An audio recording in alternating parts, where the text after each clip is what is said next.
Gold और silver in दिनों बहुत चर्चा में है और 2026 की शुरुआत से ही इन दोनों कीमती धातुओं के भाव में एक तेजी देखी जा रही है। हालांकि सिल्वर जो है वो गोल्ड की अपेक्षा बहुत ज्यादा वॉलेटिलिटी दिख रही है, जिसकी वजह से ट्रेडर्स के मन में कोई निर्णय नहीं हो पा रहा कि हम कैसे ट्रेड करें। आज चांदी 5,000 रुपये बढ़ जाती है, 10,000 बढ़ जाती है, पता लगा कुछ देर बाद उतनी घट गई, अगले दिन घट गई। इस उथल पुथल में किसी को यह तय नहीं हो पा रहा कि ट्रेड कैसे करें। तो मेरे साथ आज केडिया फिनकॉर्प के नितिन केडिया जी हैं और उनसे मैं गोल्ड और सिल्वर पे व्यू लेने का प्रयास करूंगा कि वो स्पष्ट बताएं कि क्या करें।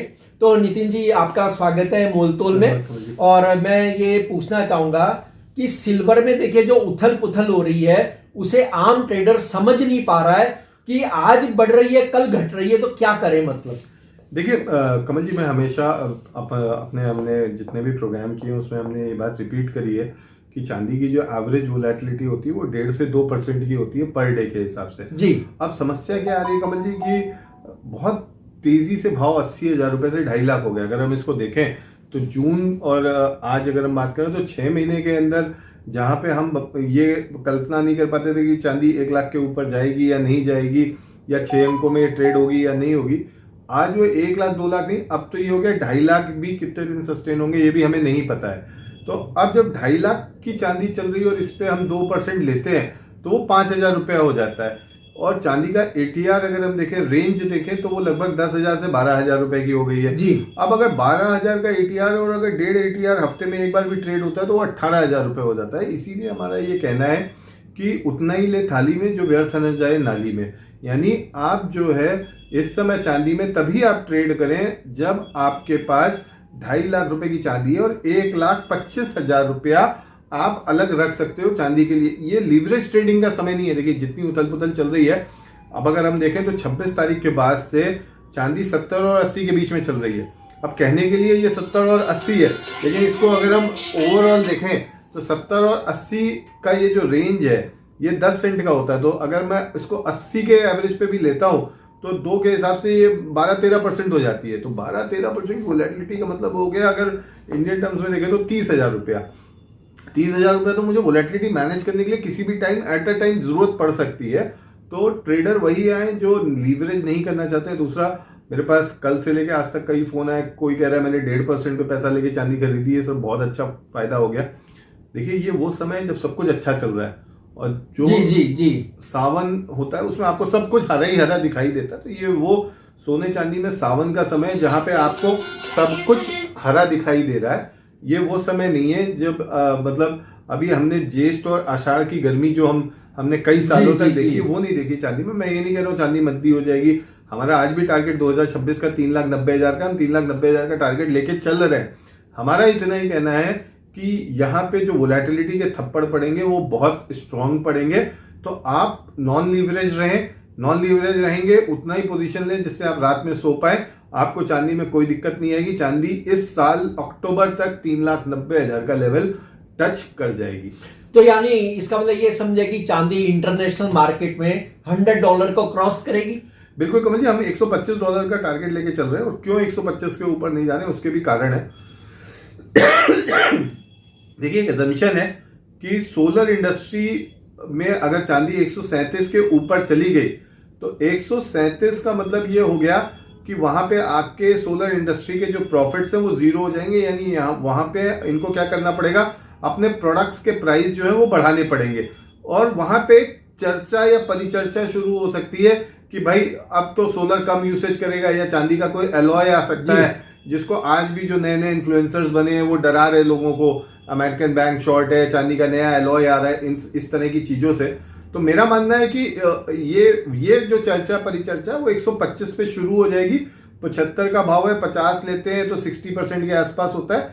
उस हिसाब से हमने 2.5 लाख पे रुपये को कांस्टेंट करके 4 लाख रुपए का टारगेट लिया, जो कि हम 3,90,000 बोल रहे हैं। अच्छा नितिन जी, आपने जो ये 4 लाख का टारगेट दिया, इस टारगेट के बीच में कोई बड़ा मतलब फिसलन या नरमी जैसी कोई चीज आएगी कि नहीं आएगी, या ये ऊपर की ओर लगातार जाएगी? देखिए, कोई भी चीज जो है वो सीधी लाइन में नहीं चलती, करेक्शंस हमें देखने को मिलेंगे। हमने मतलब अब चूंकि ये जो माहौल है डेली बेसिस पे चेंज हो रहा है। 15 दिन पहले हमें लगता था कि 1,70,000 अब बेस बन चुका है। जैसे पहले 1,25 बेस था, 1,40 हुआ, 1,70 हुआ। कमल जी, अब वो बेस बढ़ के 1,90 के ऊपर आ चुका है। अच्छा। तो अब क्या है कि 2.5 लाख से कहने के लिए बड़ा आसान है मेरे लिए कि मैं बोलूँ 1,90 का बेस बन चुका है तो 2 लाख तक आ सकता है। पर जिसका पैसा लगा हो, जिसने 30 किलो चांदी खरीदी हो, आप उसको पूछो अगर 50,000 का करेक्शन आ जाए तो 15 लाख रुपए उसको कल ब्रोकर को भरने के लिए आ जाएगा। तो हमारा कहना ये करेक्शंस आएंगे, और करेक्शंस के एक्सपेक्टेशन में सबसे पहले तो आप शॉर्ट सेल मत करिए। शॉर्ट सेल वालों को निकलने का मौका नहीं मिलेगा। उसका कारण क्या है, मैं खुद एक बहुत बड़ा बियर हूं, तो मैं ये जानता हूं कि जब जो आदमी बेरिश में पोजीशन लेता है ना और मार्केट गिरता है तो उसको लगता है कि और मंदा आएगा और मंदा आएगा, वो पोजीशन को काटता नहीं पाता है। और जो तेजी की पोजीशन होती है उसमें दिक्कत क्या होती है कमल जी, सपोज 2.5 लाख पे चांदी ले ली, 3 लाख का टारगेट है, 10,000 बढ़ गई ना, तो आदमी के अंदर ये लगता है कहीं यार 80 जैसा फॉल ना आ जाए, 2011 जैसा फॉल ना आ जाए, तो वो क्या करता है, चांदी को काटना शुरू कर देता है जल्दी। बल्कि उल्टा समय है ये। अभी शॉर्ट बिल्कुल मत करिए। जो आपकी पोजीशंस बनी हुई हैं उनको आप कॉल ऑप्शन ऊपर के बेच के हेज कर सकते हैं। 10-10 हजार रुपए के प्रीमियम चल रहे हैं। प्रॉफिट आपके थोड़े से डिक्लाइन हो जाएंगे पर आप सुरक्षित हो जाएंगे। आज एक महीने में अगर आपको at the money call option का 4% 5% प्रीमियम रिसीव हो रहा है तो I think that is very good. अच्छा, गोल्ड में क्या कहेंगे आप? देखिए, गोल्ड में बहुत स्पष्ट है कि मुझे ऐसा लगता है 15 जनवरी से 30 जनवरी के बीच में जो है गोल्ड $4,800 के आसपास आ सकता है, $+- $50 जो है। एमसीएक्स में मुझे लगता है कि 142 जो है इस महीने के एंड तक टच कर जाएगा या क्रॉस हो जाएगा। कमल जी, हमने जो लास्ट प्रोग्राम किया था, मतलब इस साल का जो हमने लास्ट ईयर का जो लास्ट प्रोग्राम किया था, उसमें हमने बहुत स्पेसिफिकली पहली बार कस्टमर्स को खुल के बोला था कि जो 26 तारीख से 4 तारीख के बीच में बाय करेगा वो 5 तारीख को बहुत अच्छा प्रॉफिट लेगा। हमें नहीं पता था वेनेजुएला के ऊपर अटैक होने वाला है या क्या होने वाला है, लेकिन जो हमारा पिछले 15-20 साल का एक्सपीरियंस रहा है और जो चार्ट्स बोल रहे थे वो बिल्कुल बोल रहे थे कि ये एक्यूमुलेशन का टाइम है, और वो हमने देखा कि वो एक्यूमुलेशन का टाइम आया जी। फरवरी में चाइनीज न्यू ईयर है, तो चाइनीज न्यू ईयर में भी गोल्ड की अच्छी बाइंग होती है। तो मुझे ऐसा लग रहा है कि गोल्ड की ये जो बाइंग है ये अभी कंटिन्यू करेगी, और गोल्ड सिल्वर रेशियो भी 56-57 के आसपास चल रहा है। तो ये 52-53 के आसपास अगर आता है तो आपके पास जो चांदी का स्टॉक पड़ा हुआ है या ईटीएफ पड़े हुए हैं या फिजिकल पड़ा हुआ है उसको आप 25% गोल्ड में स्वैप कर सकते हैं। और नितिन जी, ये आपने जब चाइना की जिक्र किया तो सभी जगह हम देख रहे हैं, बहुत सारे सोशल मीडिया पे चल रहा है, चैनलों पे चल रहा है, या कई ब्लॉग्स लिखे जा रहे हैं कि चाइना पूरी चांदी को कंट्रोल कर लेगा। आपको लगता है कि वो पूरी चांदी को कंट्रोल कर लेगा, या अमेरिका और चीन के बीच, क्योंकि क्रिटिकल मेटल्स में भी इसको शामिल कर लिया अमेरिका ने, तो इससे तनाव बढ़ जाएगा? देखिए कमल जी, वेनेजुएला के इम्पैक्ट को अगर हमें समझना है ना तो हमें चांदी के परिप्रेक्ष्य में ही समझना पड़ेगा। ये लड़ाई ऑयल की नहीं है। ऑयल जो है वो सबसे बड़ा प्रोड्यूसिंग कंट्री है, बट वहाँ पे जो निकलता है वो हैवी ऑयल निकलता है, जिसको यूएस की कुछ रिफाइनरीज ही रिफाइन कर पाती हैं। वो पूरे वर्ल्ड में एक्सेप्टेड नहीं है। लेकिन इसके साथ में दो चीज़ें होती हैं कि पूरे वर्ल्ड का जो क्रिटिकल मिनरल एरिया है वो लैटिन अमेरिका और साउथ अमेरिका है। तो वेनेजुएला जो है वहाँ से आप साउथ अमेरिका की तरफ एंटर करते हो, तो अगर आपको वेनेजुएला में मतलब अगर आपको क्रिटिकल मिनरल्स का एक एक्सेस चाहिए तो उसके लिए आपको वेनेजुएला पे अधिकार जो है ना वो बहुत ज़रूरी है। और जिस तरीके से वेनेजुएला यूएस के विरोध में चाइना के साथ संधि कर रहा था, तो वहाँ पे जो यूएस ने किया है, उसने क्या किया, उसने कहा चाइना से ठीक है आप हमें रेयर अर्थ मेटल दे रहे हो, कोई बात नहीं, पर इस रेयर अर्थ मेटल की जो सोर्सिंग है उसको हम एक संदेश के साथ हम बंद कर देंगे।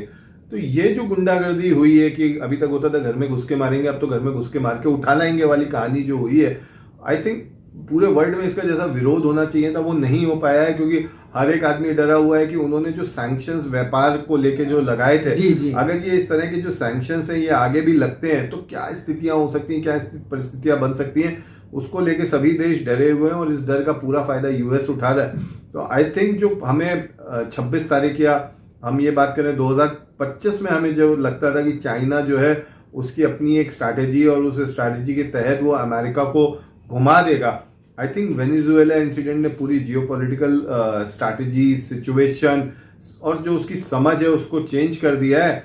और जैसा मैं हमेशा से ये मानता आया हूँ कि ट्रंप को प्रेडिक्ट करना बड़ा मुश्किल है, ट्रंप को आपको समझना बड़ा मुश्किल है, और जब तक आप ट्रंप को नहीं समझ सकते हैं। तो आप सिर्फ एक ही बात समझ सकते हो कि जब तक ट्रम्प है तब तक अनसर्टेनिटी जो है वो ज्यादा रहेगी। वो बनी रहेगी, और अनसर्टेनिटी बनी रहेगी, तो that is good for gold and silver. Okay, आपका कोई डिस्क्लेमर नितिन जी?